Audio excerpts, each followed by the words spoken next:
I think it's good to have urgency and good to have like a good fire under your ass and all that stuff. But at the same time, it's really good to like not be fearful, right? So like as an example, like when I would compete when I was younger, I was always competing with like this fear of losing. I didn't want to lose, right? Like I wanted to win. And so I didn't want to lose. And everything was about like, if I got on the top of the podium, that sort of thing.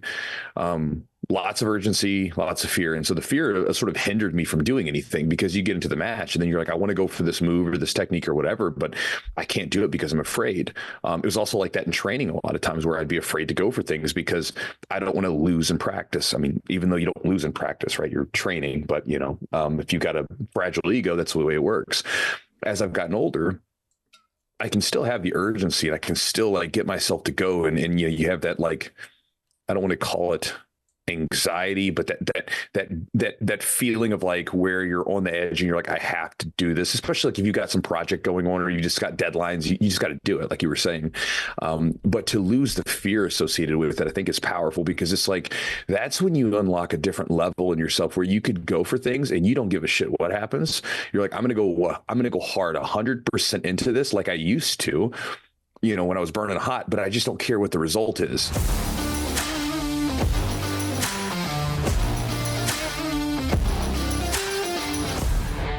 You're listening to the Born Primitive Podcast.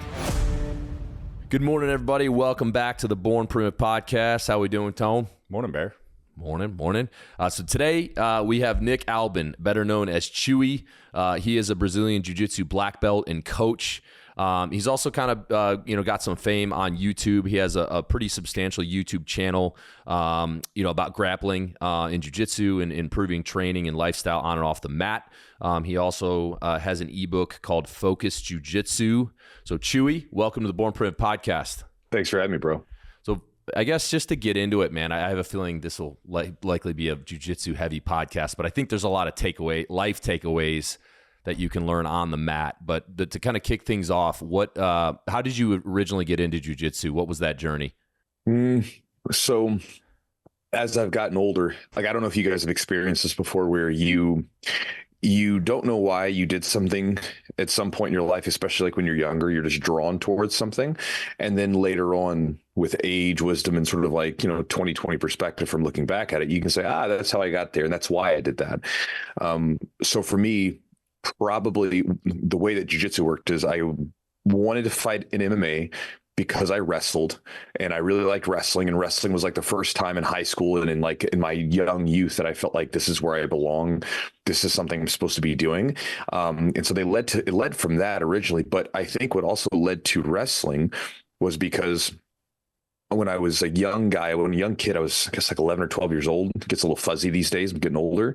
I was jumped by some like 16, 17-year-olds that just beat the crap out of me in my neighborhood. And so I remember that left a really bad impression on me where it felt very physically weak, that sort of thing. And so as a young man, I started searching out ways to, and I didn't know this at the time, but I sort of later on looked at it like, it makes complete sense, right? I started searching out ways to empower myself physically. So like this took on weightlifting. I started lifting weights when I was like in 7th grade. I started doing jiu-jitsu or wrestling when I was like, freshman in high school, and then started getting into it from there.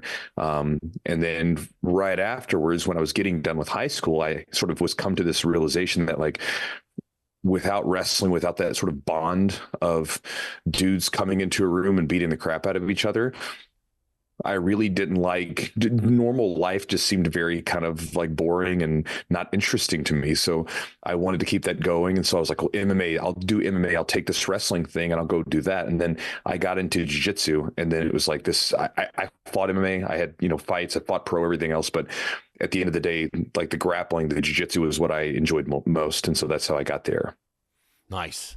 Yeah, that's cool. I mean, obviously getting jumped when you're in like 6th or 7th grade, I'm sure was, could be a bit traumatic, but the way that you responded, you didn't take a victim mentality. You just were like, all right, fuck this. I'm going to hit the weights and get on the mats and make sure if that moment comes again, you're going to be ready. Well, I was lucky, right? Like because who knows how it would have happened if it was in, today's culture may have been very different, right? Like hold that card up there. But for me, I was around my friend's dad a lot, and he lifted weights.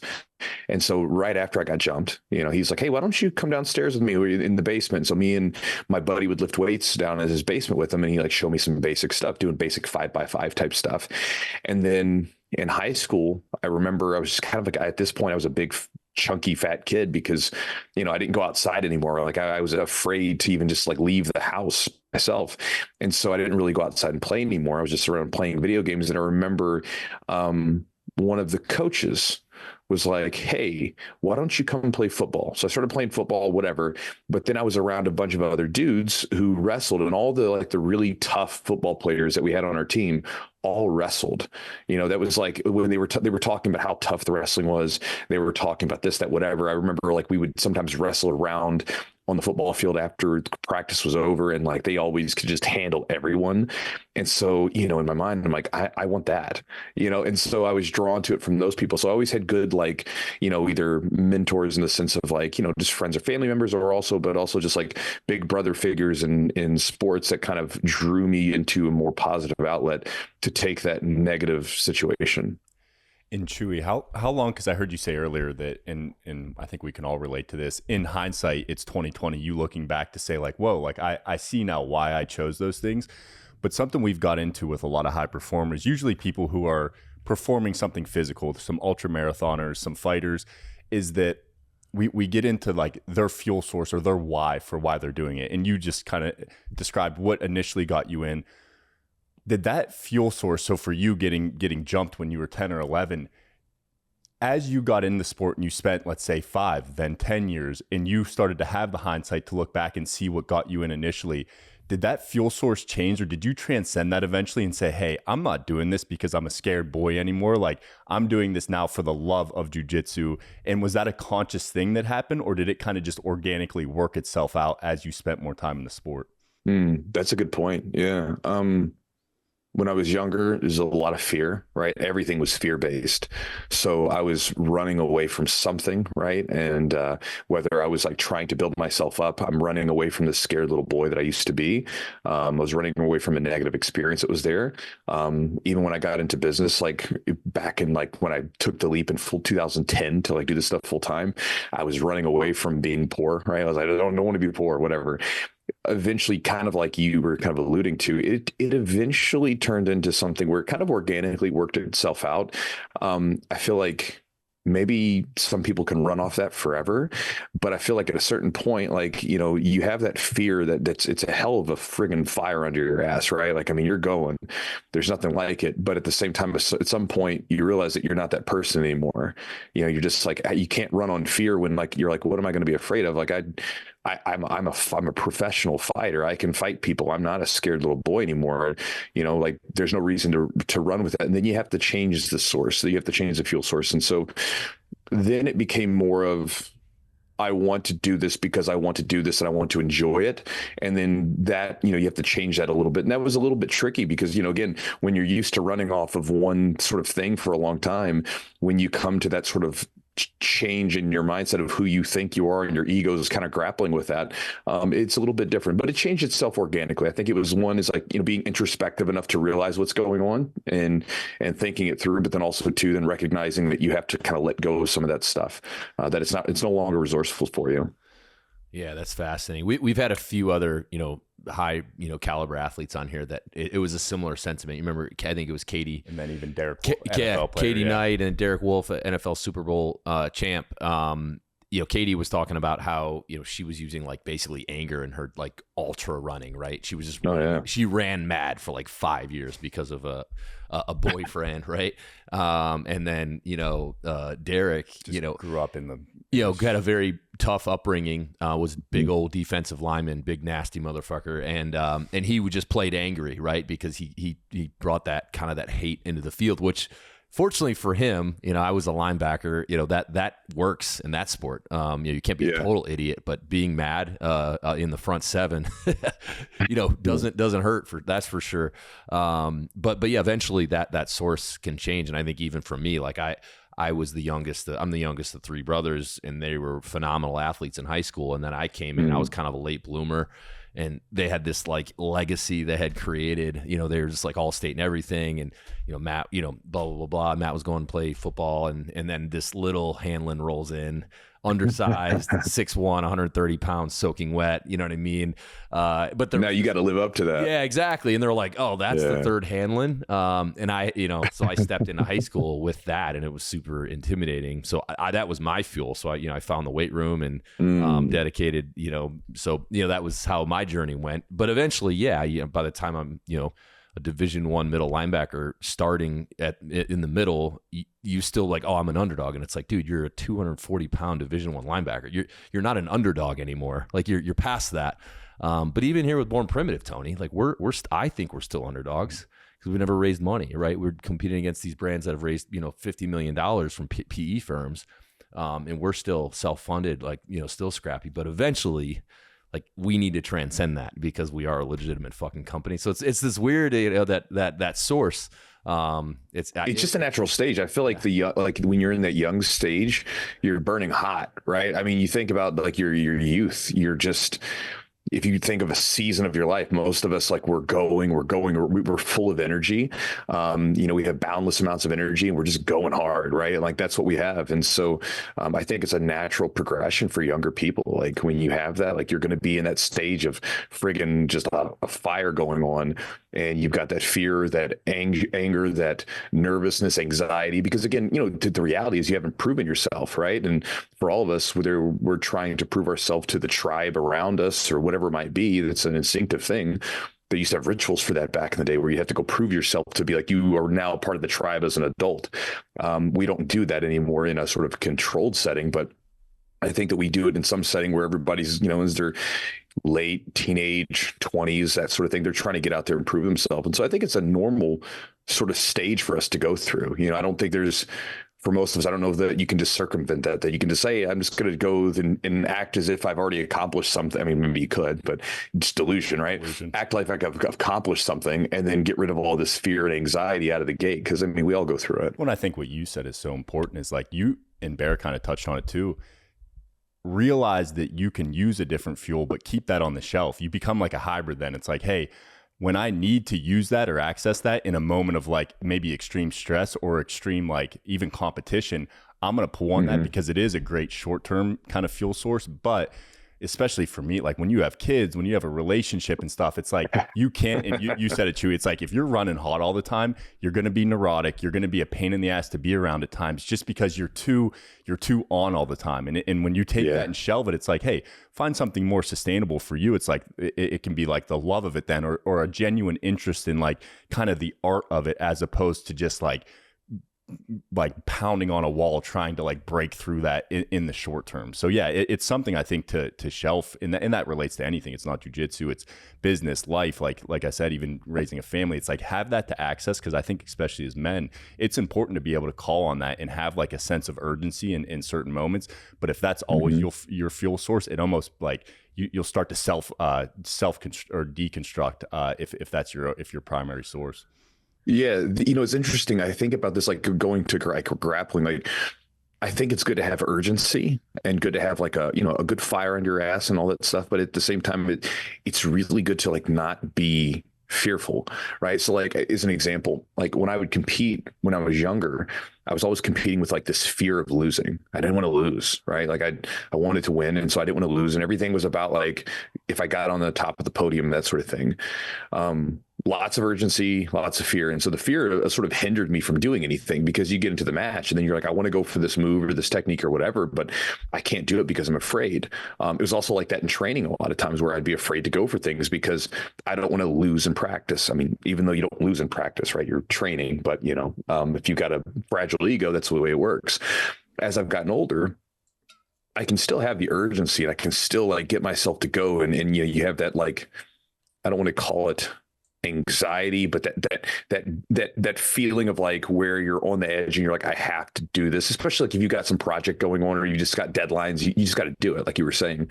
But to lose the fear associated with it, I think is powerful, because it's like, that's when you unlock a different level in yourself where you could go for things and you don't give a shit what happens. You're like, I'm going to go hard 100% into this like I used to. when I was burning hot, but I just don't care what the result is. And it sounds kind of contradictory, but it's like in my competitions as an example, I've won so many more matches in such a much more impressive fashion when I really go hard, but I don't really care about what happens at the end. Like I'm not dependent on the outcome, right? It's like, you think about like a guy going on a date, like if he really wants the girl to like him and he comes in and all needy and he's like, she's going to sniff it out a mile away and she's going to be like, I don't want to talk to you. But if he's kind of, he's kind of there and he's enjoying his time with her and he's like, I really like this person, I would like to spend more time with them. But if they don't, who gives a shit? Whatever.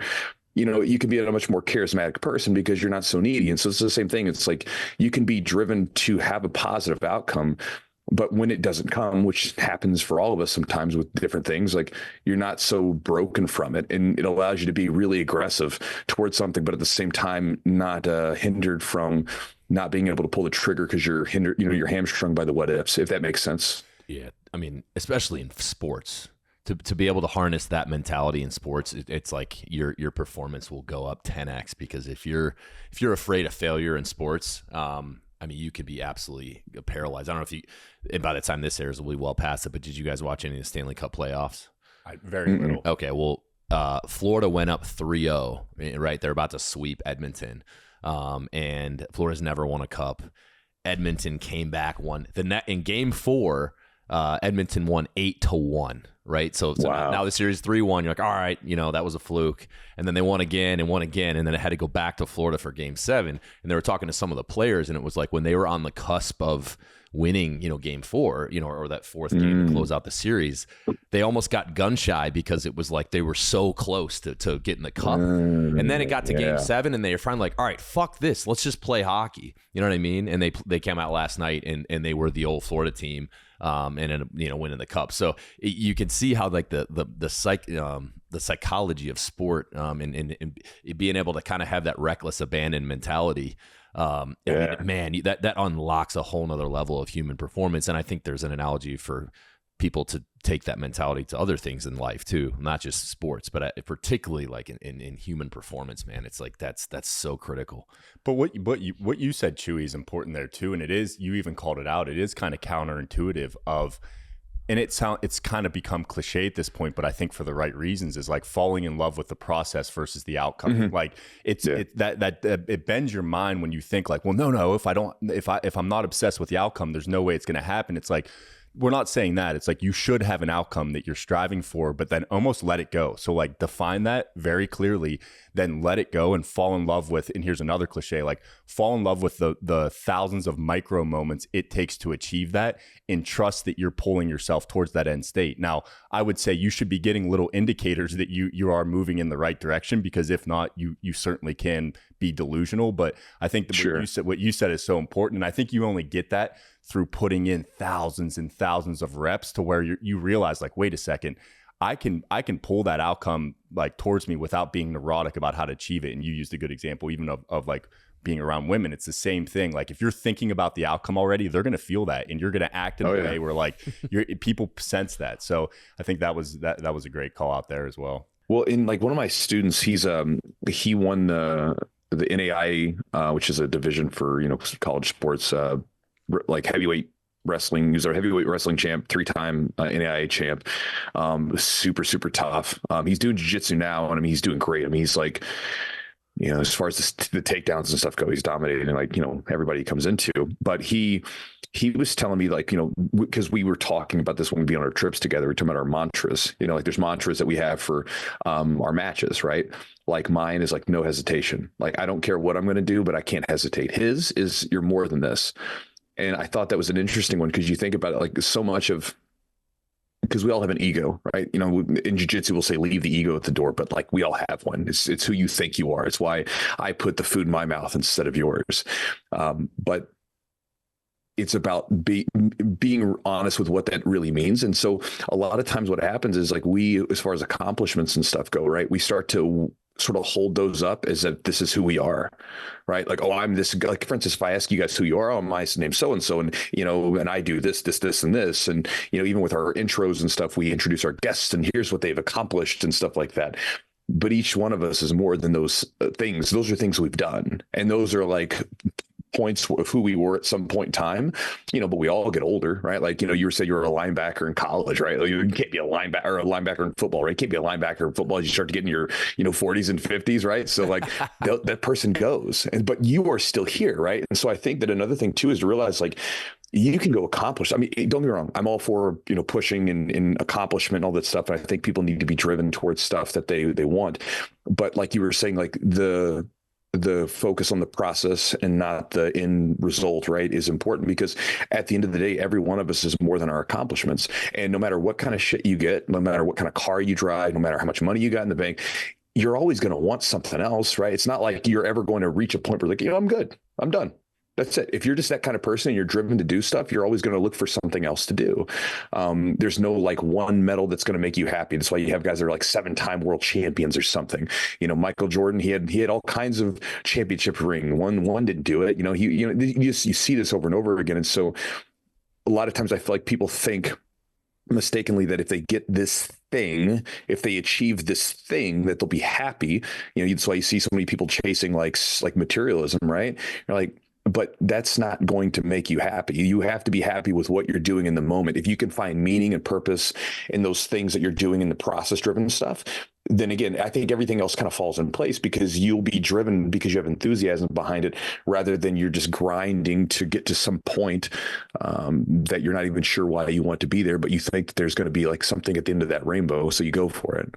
I don't know if that makes sense or not, but that's so good. Yeah, we did. I think it was our second episode. It was called Chasing Success in False Summits, and we talked about exactly that. It's this illusion that, as soon as you do this, then you'll be happy. As soon as you get that Range Rover, you'll be happy. As soon as you move into that new neighborhood, and it's such an illusion, man. And I think there's a word of caution, particularly if people are able to achieve financial success.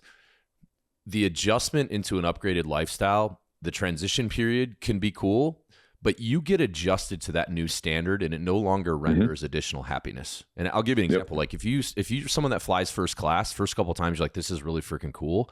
Now it's just like, I'm sitting in a seat on an airplane. This is like, it's not like, oh, I'm pumped, I'm happy, right? But when you go from coach to first class, you're like, first couple of times, you're like, hell yeah, this is sick, I'm happy. You go by that fancy SUV, okay, for a month, you're like, this is badass. But now, 2 months in, you're getting into your car, starting it up like you used to start your old car, and there's no difference in happiness. And that's a dangerous thing, because if you're not extracting happiness from the right sources, which I think we would all agree, the biggest source is like relationships. It's human connection. It's, your family, of course. And then it's like your buddies from college or from high school, and you stay in touch with them. You see them raising families, and then you get together once a year, and you like those, that's real happiness. That's where the good stuff comes from. But so many people get caught up in seeing other people's lives on social media and say, oh, as soon as I get that, like they have it, I'm happy. And they don't even realize that person's not happy either. And it is, I think it's just a word of caution, because if you're chasing it for the right reasons, it's not going to unlock the things you think it's going to unlock. And it can also just totally sidetrack you from real priorities that actually at the end matter. So 100%, I think you agree. hit the nail on the head, man. In Chewy, I'd love to relate that to jiu-jitsu a little bit, because I think, as I grew up in Southwest Pennsylvania, wrestled until I was 14, but then I was 6'5", so I focused on You're a little tall. Yeah, not that there aren't tall wrestlers, but I was very average. I was decent. But I say that because I watched, and I've been in and out of jiu-jitsu over the last 8 years, never super consistently. But I've watched it explode, and I think that's due in large part to even individuals like yourself putting content out there, the Joe Rogans, the Jockos. So I've watched that there's a little bit of like a romanticization of jiu-jitsu. And of course, I think rightfully so. Like, as we're talking about, when you spend enough time in something, it ends up kind of unfolding in a way that it's more beautiful than what you originally thought, or what it was at the beginning. But for you as a coach, I'm sure you see maybe people coming in with an expectation that, hey, in a month, like jiu-jitsu is going to be it's going to change my life. I'm going to be a new person.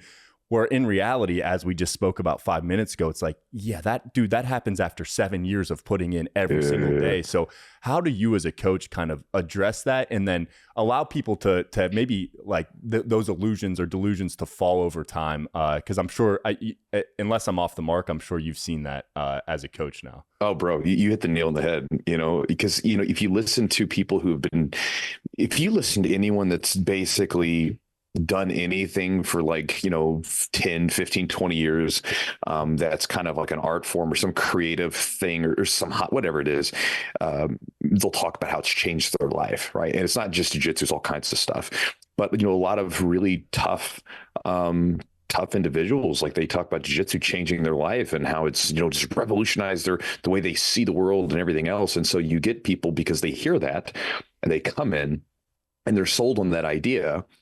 And then they come in and they come to the realization that, oh, well, this is a lot of really uncomfortable situations where I've got a sweaty guy's armpit in my face. And this isn't anything like they were talking about, where's the profound openings of my mind and everything else, so, but it's like that with everything, right? Like, when you're trying to sell someone on an idea, like you don't sell them on like the actual grind of it, which is everything's a grind, right? You say if you're going to say, hey, you're going to run a business, well, you're going to sell someone on like, hey, you get to kind of have something you have purpose about. You get to make your money. You have the chance of financial sort of security and freedom for you and your family, and you get to decide your own schedule, whatever. But then it's like now you have to go through this grind, or when you would listen to someone talk about being smart with your financial situation, they talk about being measured with the way you spend your money, not be reckless or whatever else. But then it comes to the uncomfortable situations of now you can't buy that a really expensive car that you think you need, or you can't buy the big giant house that you think you have because you have to be intelligent with the way that you're spending your money. So jiu-jitsu is the same way. It's like you have a situation where you're making the sale based off of like the end result, which is what everybody's after anyway. But the reality is, just like everything else, it's a friggin' grind. And I think the more once you've been through a good grind as far as skill acquisition goes, you just sort of understand that that's what you're in for no matter what. Like my wife and I, we started riding, my wife she's been around horses forever, but we bought a property and we have some land and stuff. And so I wanted to get into horses. So I'm like taking riding lessons, right? And then, one day I got chucked off the horse because that happens, and, got back up and got on it later on that day. She was asking me if I was going to go back to it. I was like, well, yeah, I'm going to go back to it. She's like, I thought you were going to maybe not want to do it because you got thrown off the horse. I was like, I knew that shit was going to happen. I was like, this is the way that everything works, right? No matter what you do, you're going to get thrown off this stuff. So understanding that, you try to basically just give people little wins along the way as far as a coach, because you understand you got sold by Jocko, you got sold by, Joe Rogan, or maybe even myself on the internet telling you how cool this thing is. Now you're here and you're faced with this tough reality. So structuring training in a way where they get little wins periodically so that, yeah, you are getting your face smashed and it is very uncomfortable, but like you did something right today and you got to leave with either a better understanding of the knowledge, or you got to feel like you had a moment where you were kind of doing something correctly, which is addictive. And then that'll get you coming back tomorrow. Opposed to like when I first started, they would just throw us to the wolves. And if you stuck around, if you were tough enough to do it, great. If not, then whatever, and there was no real onboarding process. There was no beginner classes, nothing like that. And so we try to, I think, the coaches nowadays try to be a little bit more intelligent with the way that people brought up so that they do have a chance to kind of get into this stuff. And, they have a better trajectory towards making those long-term profound sort of experiences. But in the beginning, like everybody comes in with that, but that's the way it is. So.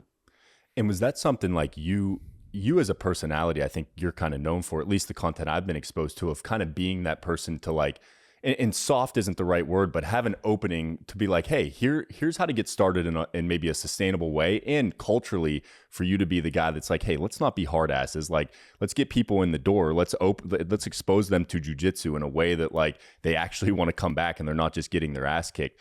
Was that something, is that just your personality that you've always had, kind of like that mentality? Or was that something after you spent some time in the sport that you realized there was kind of a need for? I mean, I don't know, man. You just like you're, I'm a coach, and so I'm working with people, and if your job is to be a coach, then typically, especially with what we do, we're dealing with a lot of, regular people. We're not dealing with just like stud, D1 athletes, right? We're dealing with regular people most of the time. And every now and then we'll sprinkle in some really like some stud athletes that come along. So you're trying to help people, right? And so it just, you look at it from the standpoint of, here's an example. I had a guy he's one of our coaches now at the gym. He's a full-time coach now. He started off at our gym back in 2009, maybe 2010. And he started he was 290 pounds, super insecure, chunky, fat kid, right? He starts training with us. We have a beginner class and we're like bringing him up slowly. And then a couple of years later, he fights alongside me on an MMA show and, TKOs his opponent in the first round, at the 170 pound division. Pretty freaking cool, Geez. So like, you see that where like the reason that guy was able to do that was because we took care of him and brought him up intentionally slowly. Now the dude's tough as nails. And like when we train together, I mean, he freaking comes after me and can give me all I can handle now, but again, had we thrown him in and just threw him in there and said, let's go, stop being a bitch, whatever, it's not necessarily going to be helpful for most people. And also too, I don't know, like it's probably just my personality. I'm kind of repulsed by a lot of the like fake alpha shit that's on the internet, like where you get these guys, they're just like yelling and cussing at people. And I guess that's what it means to be really tough and hard. I'm not saying there aren't people that can sort of wield that within a sort of an intelligent way. But there's times where I see it and I'm like, all right, man, chill out. Maybe someone needs that. It's just something that I don't really care for. So it's probably just like, to go back to your question, probably just more my personality. And so I want to help people and, that kind of thing. So.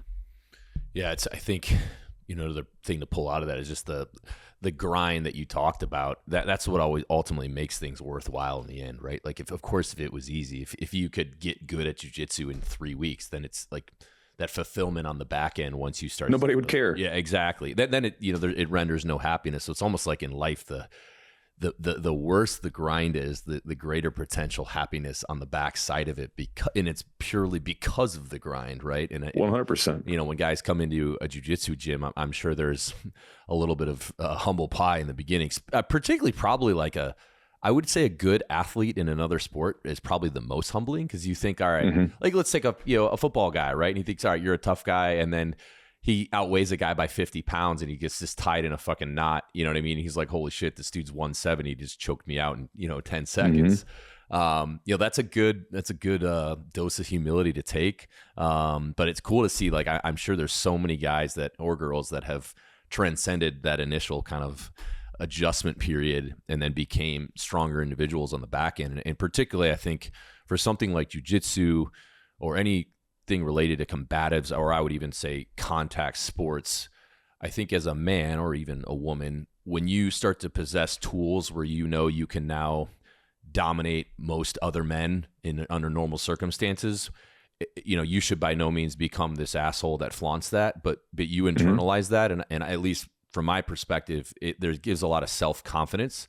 And again, you shouldn't project it because now you're just an asshole, but there's just something to be said for, all right, I know I can dominate most other men on this planet because of things that I've learned. And if, shit were to hit the fan, I think I'm, comfortable with how that would go.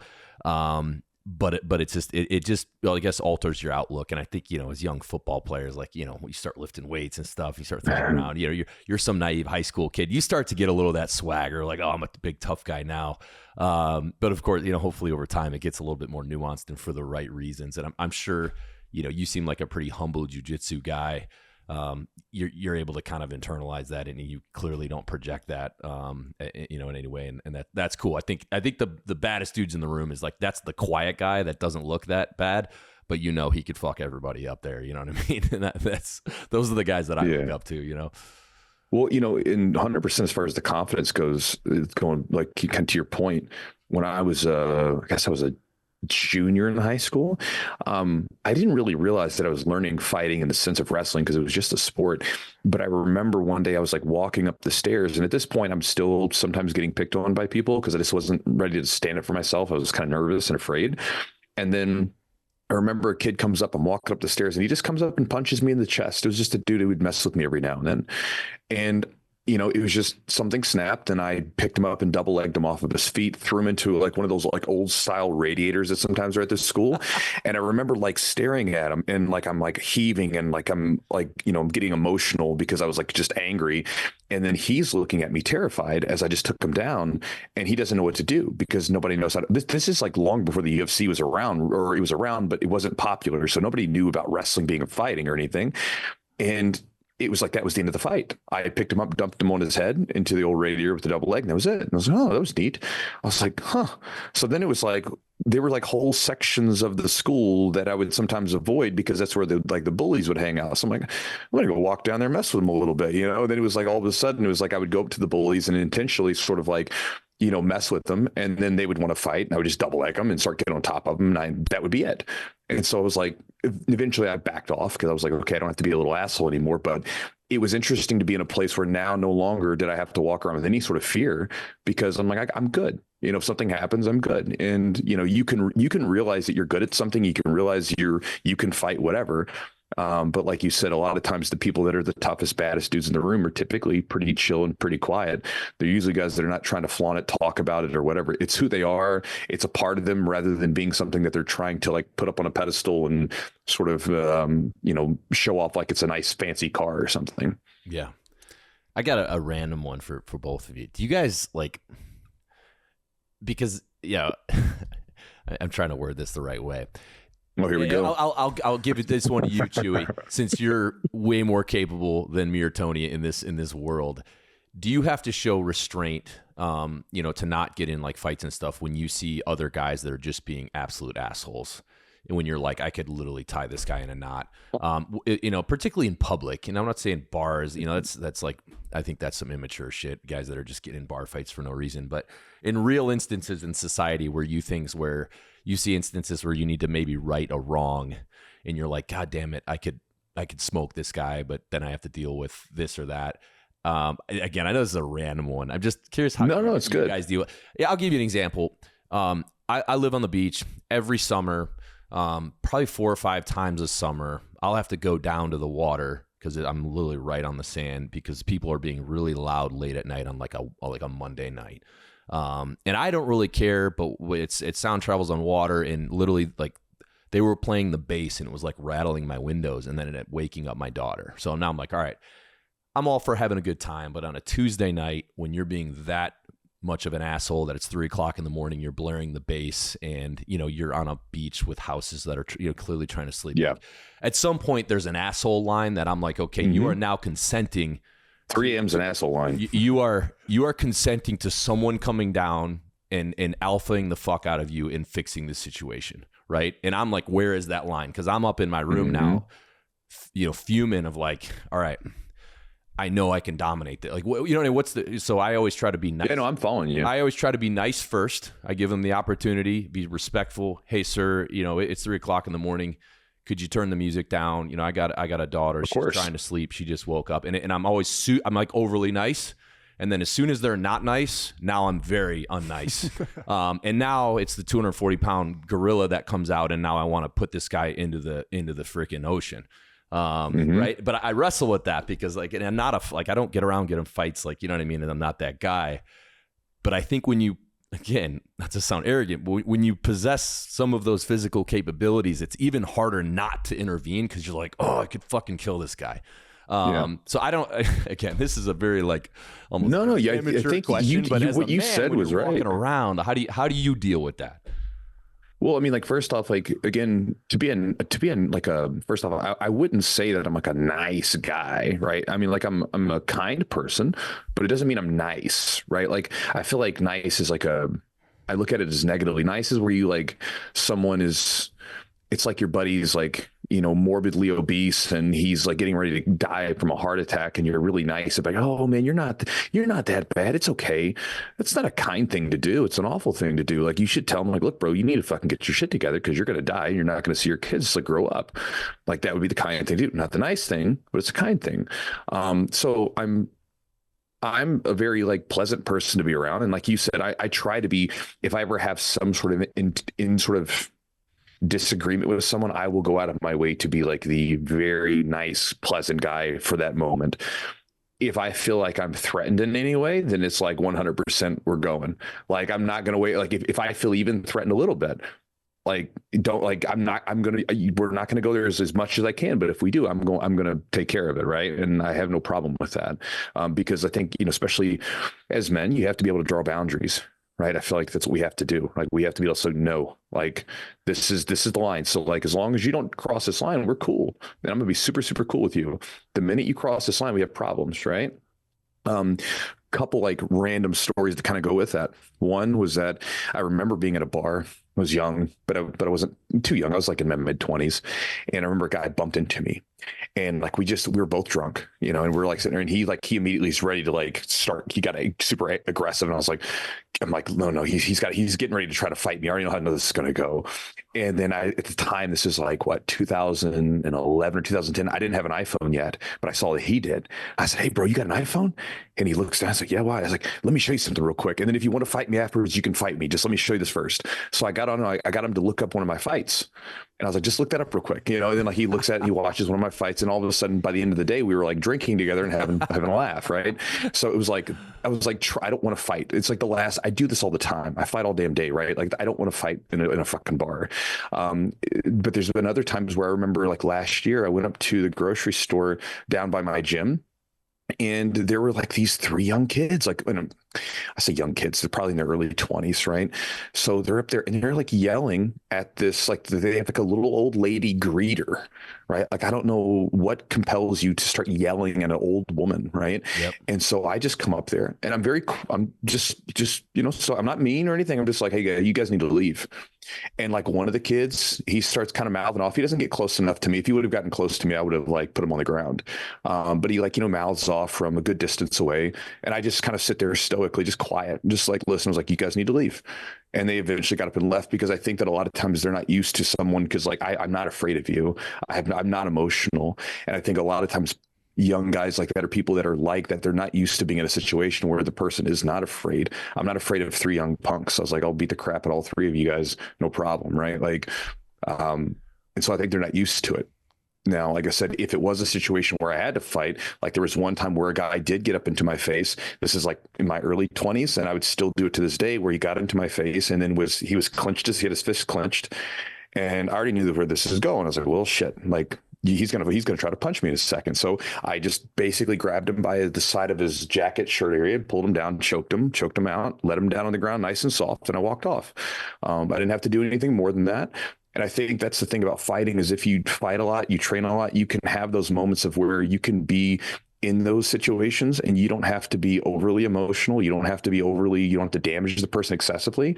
But you have what it takes, if the situation calls for it, to take care of business.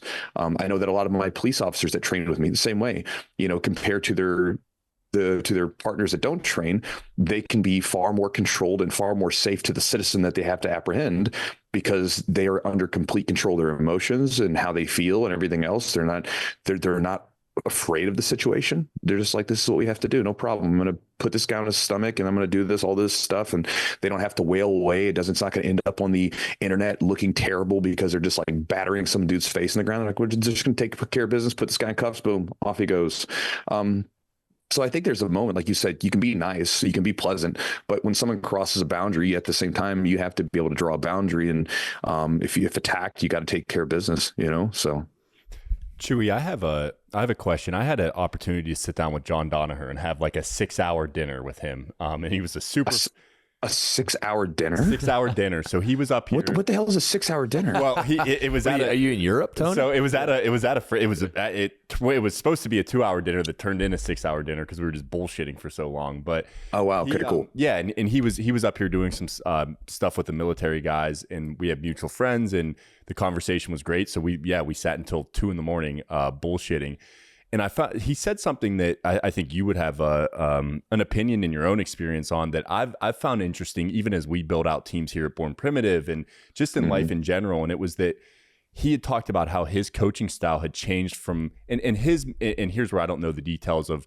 I know his is kind of like very prestigious. If you're in his gym, it's kind of like he's chosen, or you've like, had enough experience. Yeah, that's his focus is like world champions. Yeah, exactly. So I apologize if it is very different from your gym, but I think regardless, I know you'll have good insight on it, is that he changed, say he has 25 guys in the room, where he used to like almost, not that it was ever equal, but he would try to spend time with each of the guys, like get to them, give them their time, and like make sure they were all developing. And these are all dudes that are world class. So, but what he realized over the years, like, I'm spreading myself thin. If I just take the top 3 or 4 dudes in the room and spend all of my time and energy on them, it actually, the 25th guy in the room will get better quicker that way than even if I'm trying to split time with him. And what he was saying is that like, by raising the bar of the best, it automatically raised the bar for even the guy who maybe is new or maybe the 20th or 25th best in the room. So I thought that was really interesting. The rising tide kind of idea. Yeah, it raises all ships. So what's your kind of perspective on that? And would love to hear kind of your opinion on that, although maybe different situations.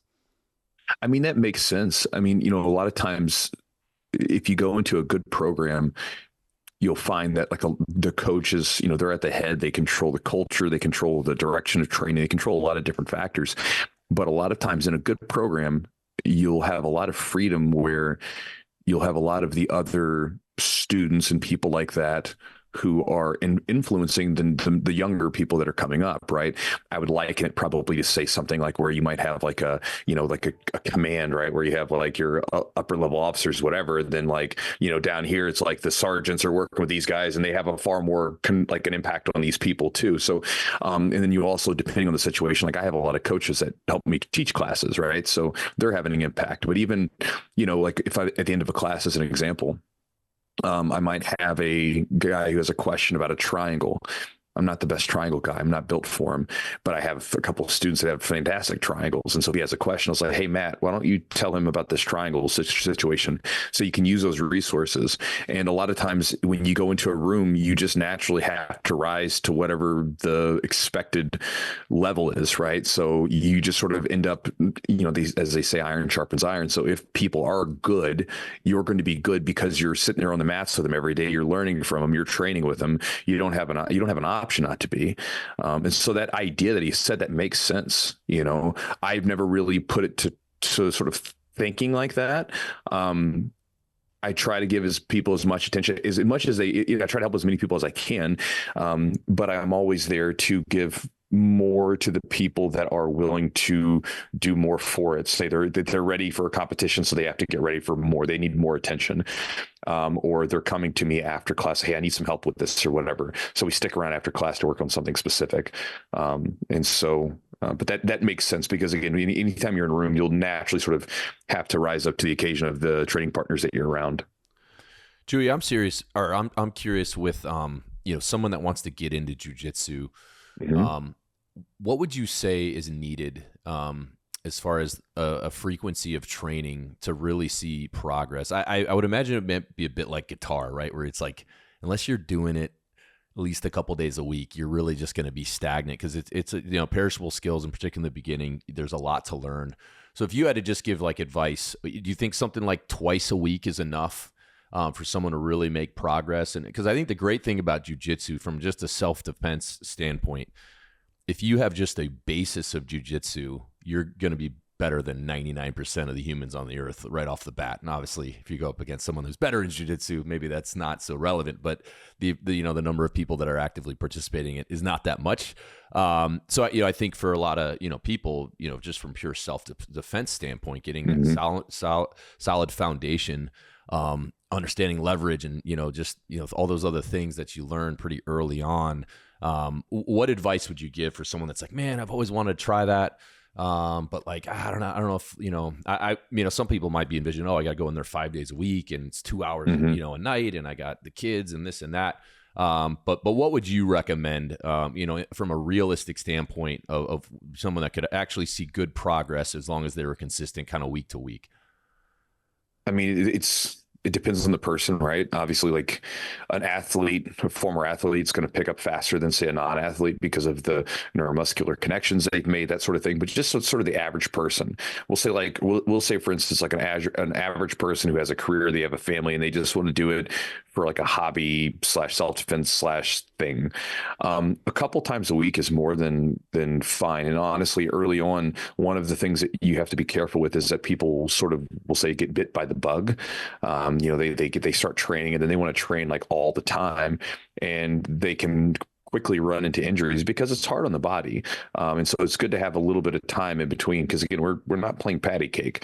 You'll hear people talk about, again, going back to the idea of the flowery language that people use about it. Oh man, it opened my mind and stuff like that. I'm like, yeah, but remember, like, we're beating the crap out of each other, and it's very uncomfortable for a lot of people, painful for some. But a couple times a week is fine. One of the big things I would tell most people if they're going to get into it is to make sure you sort of keep in mind who you are and what you're doing this for. Because what ends up happening is, in your average gym, you'll be in a situation where there'll be guys everywhere from like you're like 18 years old, whatever, to, 40s, 50s, whatever. And I've seen this happen before, where like you'll get the guy who maybe was an athlete at some point in his life, maybe a football player, wrestler, whatever, but now they're in their 40s, they've got, family, kids, whatever, and they're just kind of doing this to kind of get into it and to dust off that old competitive edge that they have to. All of a sudden they're trying to train or compete on the frequency of, say, the 18-year-old. And then they run themselves ragged, and you have to remind them, like, you're not 18, bro. Like, you're in a different season of your life. Like, that was a different time period. Like, let that go. And so, for a lot of the people, don't try to, if you get into jiu-jitsu, don't try to mimic or chase the training habits of like hardcore competitors and young world champions. It's not a place you want to go to, and you're not in that place. But from there, it's really the only thing that you need to do with jiu-jitsu, just like anything else, is just keep showing up. 2 days is fine. I think 3 days is probably optimal if you're trying to get better. That sort of allows you to get enough rest in between, but still get enough in there. But even I've seen guys on 1 day a week who then study a little bit, and they keep themselves, like with lifting and exercise, they keep themselves in good shape the rest of the week. They do all right, So again, it just depends on the situation that you're in. But you have to sort of keep that in mind. Like, you're not going to be a competitor. And I find that more often than not, people sort of get discouraged because they're looking at these people that are training 5 days a week. They're training 2 days a week. They're like, I'm not getting better. It's like, you are getting better. If you were to have yourself if you had who you were 3 months ago and you rolled with them, you'd be able to tie them up on a pretzel. But you're comparing yourself to other people that are like training way more. And so you just have to keep that in mind and not make the mistake. Nice. Yeah, I think my last question on that same thread, Chewy, is how do you, now that jiu-jitsu has exploded over the last decade, if you're somebody new looking to get into it, what are some indicators that you're at a gym that, hey, that this is a good place that has the right intentions? And I think most, at least any gym I've been to, would fall into that category. What would be a red flag that, like, especially if you're just say a 36-year-old, you have 2 kids, a job, and you want to just get into it with as a hobby?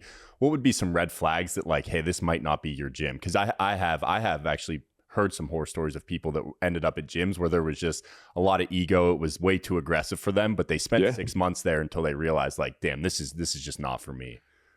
Yeah. So one of the things I would encourage people to do is, if you are looking to maybe get into jiu-jitsu in your area, most of the time, pretty much all the time, the different gyms will offer a free class.